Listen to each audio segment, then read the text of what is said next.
첫 번째로 신성철 대한민국 과학기술협력대사님께서 글로벌 기술 패권 시대 과학기술 외교 전략을 주제로 발표해 주시겠습니다.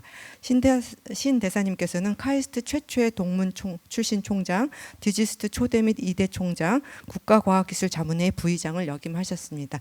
네, 그럼 박수로 청해 듣겠습니다. 네, 여러분 대단히 반갑습니다. 방금 소개받은 신성철입니다.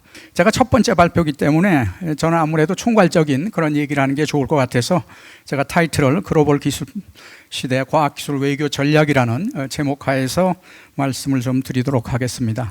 우리가 이 세계사를 패권의 시각에서 이렇게 보면은 한 나라가 세계를 정복하려고 하는 패권 국가 시대가 있었고, 또 정치적인 이념이 같은 나라끼리 얼라이언스에서 세계를 지배해 나가려는 군사 패권 시대가 있었고, 그 냉전 시대가 종식되면서 각 나라의 경제적인 이익을 추구하는 경제 패권 시대가 있었고, 지금은 이제 4차 산업혁명으로 인해서 기술 패권 시대를 우리가 맞이하고 있죠.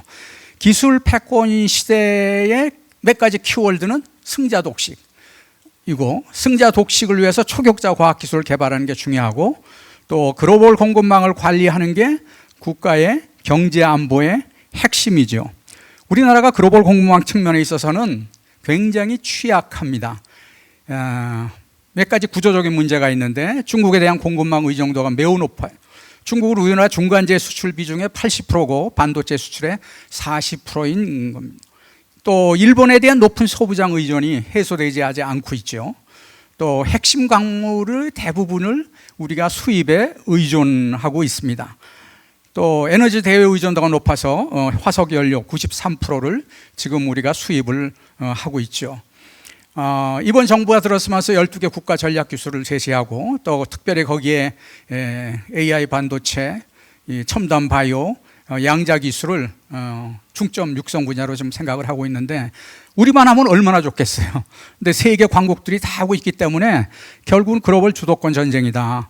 우리가 R&D 리소스로 보면 GDP 대비 이 R&D 투자는 뭐 5.2% 정도로 세계 1, 2위를 다투고 있지만, 총 연구비 측면에 있어서는 미국의 11%고, 또 총 연구원 숫자 면에서는 중국의 한 25% 수준이죠. 그러니까 이런 굉장히 이 강대국에 비해서 굉장히 이 적은 그 리소스를 가지고 우리가 경쟁을 해야 되기 때문에 그렇게 만만치 않죠. 특별히 우리가 무역액이 GDP의 70%라서 외국 의존도가 굉장히 높습니다. 그래서 기술 패권 시대 대한민국의 생존과 번영을 위해서는 과학기술과 외교가 동행을 해야 된다. 그래서 제가 과학기술 없는 외교는 힘이 없고, 외교 없는 과학기술은 경쟁력이 없다는 그런 얘기를 합니다. 우리가 과학 외교를 얘기할 때 대개 세 가지 유형으로 얘기를 해요. 첫 번째는 Diplomacy for Science. 이건 과학기술 발전을 위한 외교 및 국제 협력이고, Science for Diplomacy는 국가 간 외교 문제 해결을 위해서 과학기술을 전략적으로 활용하는 거죠. 미국, 이란의 핵 협상 타결이 정치가끼리는 안 되다가 과학자들이 들어가서 타결된 그런 게 좋은 예가 되죠. Science in Diplomacy는 기후 온난화 같은 글로벌 이슈 해결을 위해서 과학기술 국제기구 활동들, IPCC나 IAEA나 ITU나 와이포나 이런 데서 활동하는 거죠. 그런데 이렇게 협력 위주의 과학 외교는 이제 종식이 됐다. 앞에서 여러분들이 지금 언급을 했지만 결국 미중 기술 패권 경쟁이 굉장히 심화되고 있다. 그래서 인도 패시픽 경제 프레임에서 이 미국은 하여튼 아시아 지역에서 중국을 배제한 첨단 산업 공급망을 추진하는 소위 알타시아라는 정책을 추진하고 있고, 또 미국 주도의 핵심 광물 안보 파트너십을 출범을 해서 중국의 역량을 차단하고 있고, 또 바이든 정부가 들어와가지고 반도체 과학법, 인플레이션 감축법 도입을 통해서 또 중국을 지금 견제를 하고 있죠. 트럼프가 재집권을 하면서 미국 우선주의, 아메리카 퍼스트가 심화되며 공급망에서 디커플링 전략이 점점 강화될 거라고 보고, 반도체법과 인플레이션 감축법이 수정되거나 최근에 나오는 건 폐기 가능성이 있을 거라고 생각을 해. 그렇게 이 보도를 하고 있습니다, 지금. 그래서 미중 무역 갈등이 점점 심화되고, 그로 인해서 동맹국에 압박을 가할 거다. 지난 3년간 우리나라 반도체 전기차 기업들이 미국에 지금 투자한 게 한 150조 원 정도 되는데, 그거에 대한 좀 타격이 있을 거라고 생각을 합니다. 또 거기 이제 우크라이나나 러시아 전쟁이 장기화되면서 미국, 유럽 등 서방정보과학연구기관 및 대학이 러시아와 과학기술 협력을 중단을 하고 있는 상황이죠. 그래서 글로벌 협력보다는 자국 및 진영 이익을 위한 탈세계화 과학 외교를 추구하고 있어서 우리가 포스트 네이프 에라의 그 시대에 우리가 살고 있습니다. 대한민국의 위상은 어떠냐? 제가 이제 2년간 과학기술 협력 대사를 하면서 정말 대한민국이 독특한 지금 국제적인 위상이 있다. 개발도상국은 과학기술 기반 압축 경제 성장의 국가로 존중을 하고 있고, 선진국은 과학기술 협력 파트너 국가로 인식을 하고 있어요. 이게 20년 전만 해도 상상 못하던 그런 상황이 우리한테 지금 있습니다. 지금 이번 정부가 글로벌 중추국가, 글로벌 피보털 스테이트, GPS, 그걸 비전으로 세우는데 참 가슴 뛰는 비전이죠. 이 비전을 우리가 어떻게 이룰 거냐? 과학기술 전략 측면에 있어서는 저는 3C 전략을 제시를 합니다. 첫 번째는 과학기술 기반의 국가 경쟁력 제고를 위한 competitiveness. 두 번째는 과학 강국가의 상호 보완적 협업인 collaboration. 그 다음에 개도국 발전과 인류사회 번영 기여를 위한 contribution. 그래서 세 개를 제가 이제 전략으로 그렇게 제시를 했습니다. 대한민국 과학기술 외교를 진단을 해보면 부처별, 기관별 각자 도생. 그래서 부처 기관 간의 협조가 굉장히 부족하고 정보가 공유가 지금 안 되고 있죠. 국제협력 담당자 근무기간이 1년도 안 돼요. 굉장히 짧아요. 또 후임자에게 업무가 인계 안 돼요. 제가 2년째 지금 맡고 있는데 그 사이에 저를 서포트하는 팀이 3번이 바뀌었습니다. 바뀌면 국장 바뀌고 과장 바뀌고 사무관 바뀌고 그래도 나라가 돌아가는 거 보면 참 신기하다는 생각을 해요. 또 우수국제협력 사업이 새 정권에서 갑자기 중단이 돼요. 그 국가적인 신뢰 상실이죠. 상대방 국가는 하나도 얘기도 안 해요.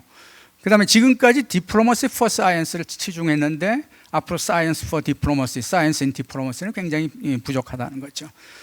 특별히 우리가 과학기술과 외교는 이때까지 두 개의 별개의 영역이라고 생각을 했잖아요. 그 양쪽의 전문성을 겸비한 융복합 인력이 굉장히 중요하다는 생각을 합니다. 그런 면에서 우리 과학기술정책대학원이 앞으로 이쪽의 인력을 양성하는 게 참 중요하다고 생각을 하고, 과학기술 외교라는 건 사실 중장기잖아요. 그래서 중장기 국가 플랜 지금 부재하고 있다. 그런 면에서 우리가 신뢰와 전문성을 확보하기 위한 선진화가 굉장히 국가적으로 시급하다고 그렇게 생각을 합니다. 대한민국 과학기술 외교 발전 방안을 몇 개를 얘기를 하겠습니다. 먼저 이제 우리는 한국이 한국 사람만이 아니라 글로벌 리소싱을 하는 게 참 중요하다고 생각을 합니다. 그래서 외국 과학기술자, 또 아까 우리가 핵심 광물도 굉장히 부족하기 때문에 자원을 위한 가칭 코리아 사이언스 글로벌 네트워크를 구축을 하자. 그래서 외국에 있는 교포 과학자들, 외국 과학자들, 또 핵심 광물에 대한 현황의 데이터베이스를 구축하면 좋겠다. 그래서 제외 공간, 또 제외 과협, 이런 데가 좀 도와주면 좋을 것 같고, 사실 스위스가 작지만 강한 나라 아니에요. 그 이유 중에 하나가 전 세계 26개 오피스가 스위스 네트로 연결이 돼가지고 그 정보를 파악을 하고 그거를 활용하는 거죠. 그 다음에 이제 과학기술인 사이언스 아타세 제도를 도입을 하면 좋겠다. 우리나라가 지금 과기부 주재관이 13개국에 좀 파견 나가 있습니다. 대부분이 행정관료인데 행정관료로서 잘할 수 있는 일들이 분명히 있습니다. 그렇지만 이제 주재국에 과기계와 심층 교류하는 게 굉장히 중요한 시점에, 그래야 실질적인 교류가 이루어지기 때문에, 그래서 사이언스 아타세를 좀 제도를 만들어서 파견하면 좋겠고, 또 여기 우리 교포과학자도 오셨지만은 명예과학기술 협력대사 제도를 도입을 하면 좋겠다는 생각을 합니다. 한미과학기술 협력, 우리가 과거는 혈맹 관계였죠. 호혜적이지만 일반적으로 우리가 도움을 많이 가는 거죠. 우리 카이스트도 USAID에서 600만 불 차관을 받았고, 또 미네소타 프로젝트를 통해서 교육 지원 사업을 받았고, IBRD 차관을 통해서 고가 실험 장비 구입을 했습니다. 제가 1989년에 카이스트 왔는데 그때 10만 불 IBRD 차관으로 장비를 사서 연구에 큰 도움이 됐었죠. 자, 지금 이제 동맹 관계예요. 사실 동맹 관계가 혈맹 관계보다 훨씬 힘듭니다. 너무 기대를 거시면 안 될 것 같아. 왜냐하면 동맹 관계는 상호 보완적이어야 돼요. 그러니까 우리의 기여가 분명히 있어야 되는 거죠. 그래서 이 미국의 주요 연구기관하고 MOU가 아니라 MOA를 체결하는 게 굉장히 중요하다. 그래서 실질적인 협력을 강화하자. 이거는 개인 연구자가 할 수 없는 탑다운으로 해야 될 거고, 앞으로 이 단체가 이 일을 해야 될 거라고 생각을 합니다. 예를 들어서 항공우주는 나사, 보건의료는 NIH, 국방안보는 DARPA, 기초과학은 NSF인데 연구비의 규모가 예를 들어서 항공우주 같은 경우 연구비 나사는 1년에 한 30조 원 됩니다. 우리나라는 지금 1조예요. 보건의료 NIH 같은 경우는 연구비 규모가 1년에 66조예요. 우리나라는 2조 2천억이에요. 그러니까 한 30분의 1의 규모예요. 그러니까 우리가 연구비로 뭘 매칭을 한다고 그러면 굉장히 힘들 거고, 우리가 그들이 하고 있는 과제 중에서 어디에 우리가 끼어서 상호 보완할 수 있는 걸 할 수 있느냐, 그거를 찾아내는 게 굉장히 중요하고, 그래야지만 그게 이제 상호 보완적인 동맹 관계가 된다고 생각합니다. 미국 주도의 메가 프로젝트에 우리가 선제적으로 능동적으로 참여를 하면 좋겠다.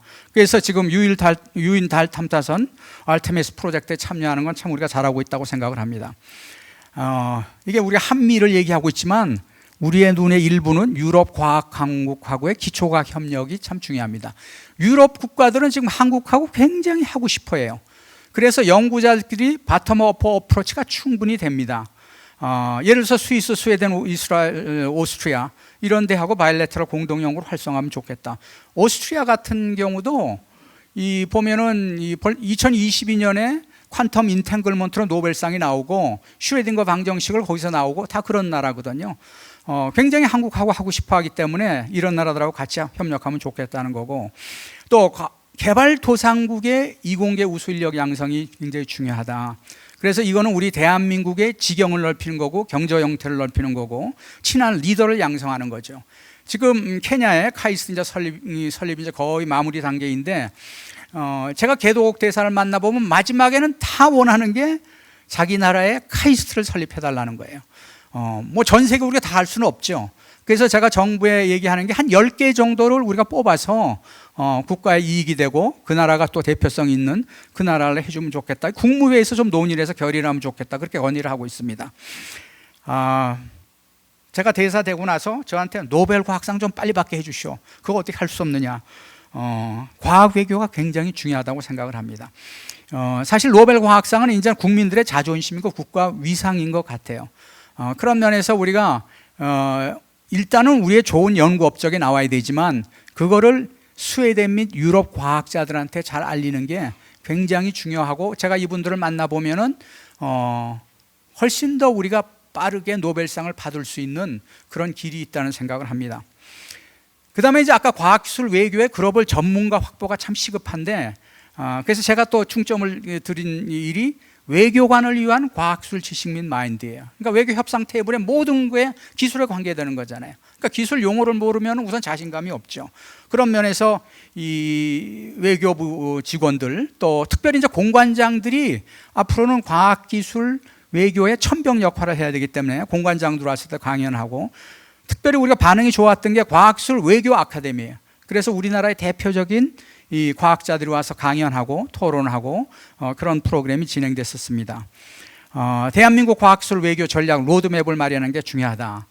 과학기술 외교는 제가 볼 때는 5년이 단기인 것 같아요. 10년 중기, 20년 장기에 그런 플랜을 마련하면 좋겠고, 이러다 보면은 이거는 완전히 정권을 초월한 그런 계획들을 마련해야 되죠. 특별히 우리가 지금 과학기술 외교는 범부처 컨트롤 타워 행정체제가 굉장히 중요한 것 같습니다. 외국 대사들이 와서 과학기술 협력을 하려고 그러는데 과기부를 찾아가야 됩니까? 외교부를 찾아가야 됩니까? 그래서 일단은 둘 다 찾아가십시오. 안 되면 절 찾아오라고 그렇게 얘기를 하는데, 이 컨트롤 타워가 필요하다고 생각을 합니다. 그래서 이런 아이디어를 집어넣은 과학기술 외교 기본법을 제정을 하면 좋겠다. 우리나라가 지식기반 경제시대 때 과학기술 기본법을 2001년에 제정을 했죠. 그거는 과학기술 발전 기반을 조성하여 국가 경쟁력을 강화하고 삶의 질 향상을 도모하기 위한 제정된 법률입니다. 그래서 매번 정부가 들어설 때마다 과학기술 기본 계획을 세웠죠. 이거는 보면 다분히 국내적인 지금 법이에요. 이제 대한민국은 아까도 우리가 비전도 있지만 글로벌 중추국가, 세계를 향한 어떤 면에서 세계를 선도할 그런 나라이기 때문에 과학기술 외교 기본법을 해서 과학기술 외교를 통한 21세기 선도국 도약을 가속화하고 나아가서 인류 사회 번영에 기여하기 위한 그런 법률을 만들면 좋겠다는 생각을 하고 열흘 전쯤에 제가 국회 가서 의원님들 상대로 강연할 때도 이거를 이번 국회에서 만들면 좋겠다는 그런 얘기를 했습니다. 이상으로 제 발표를 마치겠습니다. 경청해 주셔서 감사합니다.